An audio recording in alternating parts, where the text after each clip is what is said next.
इस वक्त हम मोम मेहता रोड के पास मौजूद है और अभी किश्तवाड़ पुलिस ने एक प्रॉपर्टी जो है वो सीज़ कर दी। मैं आपको बता दूं, ये मुदस्सिर का घर है जो कि एनडीपीएस एक्ट में जो है वो इस वक्त हिरासत में, और ये दोनों भाई जो है वो हिरासत में, और इस वक्त हम उनके घर के बाहर हैं। और अभी डीवाईएसपी किश्तवाड़, एसएचओ किश्तवाड़ और नायब तहसीलदार साहब खुद इस मौके पे मौजूद है और ये प्रॉपर्टी जो है वो सीज़ कर दी। यानी कि ये प्रॉपर्टी जो है वो ना बेची जा सकती है, ना ही किसी को रेंट पे दी जा सकती है।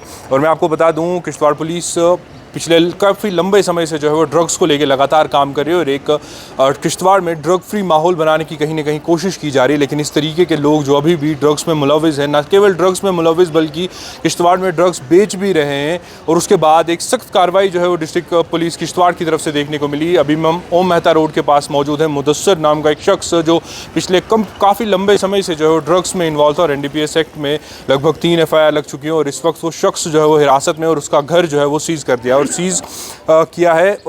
साथ ही साथ ये घर ना ही आप रेंट पे किसी को दे सकते हैं, ना ही ये प्रॉपर्टी जो है वो आप बेच सकते हैं। हालांकि घर वाले जो है वो यहाँ रह सकते हैं, लेकिन एक बड़ा एक्शन कहीं ना कहीं किश्तवाड़ पुलिस की तरफ से देखने को मिल रहा है। वहीं अगर कल की बात करें तो 100 दिन का नशा मुक्त भारत अभियान जो चल रहा है, उसको लेके कहीं ना कहीं लेफ्टिनेंट गवर्नर मनोज सिन्हा का दौरा जो है वो डिस्ट्रिक्ट किश्तवाड़ में कल के टाइम में जो है, और उसी के चलते अगर डिस्ट्रिक्ट किश्तवाड़ की बात करें तो एक बड़ी कार्रवाई जो है वो देखने को मिली। और हालांकि डिस्ट्रिक्ट किश्तवाड़ में ऐसी कई सारी और संपत्तियां जो है वो जब्त की हुई हैं, लेकिन अगर बीते कुछ दिनों की बात करें तो ये पहला मामला जो है वो जिसमें एक घर जो है वो सीज़ कर दिया गया। फिलहाल इनसाइड नो के लिए इतना है, मुझे दीजिए इजाज़त, धन्यवाद। प्रॉपर्टी जो है वो सीज़ की, इसके बारे में ये प्रॉपर्टी जो है ये महराजुद्दीन साहब के नाम पे है। इनके 2 बेटे मुजफ्फर और मुदस्सिर, जिन पे इस साल हमारे 2 एफआईआर लगे हैं, एक 77-2026 और एक 90-2026। इन दोनों केसेस की जब हमने फाइनेंशियल इन्वेस्टिगेशन की तो फाइनेंशियल इन्वेस्टिगेशन के दौरान हमें पता चला है कि जो इन्होंने ये प्रॉपर्टी खड़ी की है, और जो इसके अलावा एक इससे पहले हमने यहाँ पे बस सीज की थी, अटैच की थी, वो प्रॉपर्टी भी जो है इन्होंने प्रोसीड्स ऑफ नारकोटिक से ही ली है। इसीलिए इस केस में हमने इसको 68 एक्ट के तहत जो है प्रॉपर्टी को अटैच किया है। फर्दर मोर ये जो दोनों भाई हैं, इन दोनों भाइयों पे इससे पहले भी पर्चे लग चुके हैं। इनके खिलाफ 3 एफआईआर ऑलरेडी लॉन्च है एनडीपीएस में, और ये फिट एनडीपीएस में भी बंद हो चुके हैं।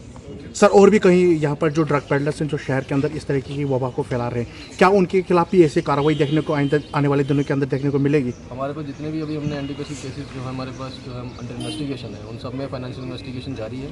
जहाँ जहाँ पे हमें ऐसा लगेगा कि ये प्रोसीड्स ऑफ नारकोटिक्स में प्रॉपर्टी बनाई गई है या प्रॉपर्टी परचेज की गई है या एक्वायर की गई है, उन सब प्रॉपर्टीज़ पे सर, डिमोलिशन ड्राइव कहीं देखने को मिलेगी? क्योंकि ये प्रॉपर्टी अगर ड्रग से बनाई गई है तो क्या इस पर डिमोलिशन ड्राइव देखने को मिलेगी? हम देखेंगे लीगल क्या है।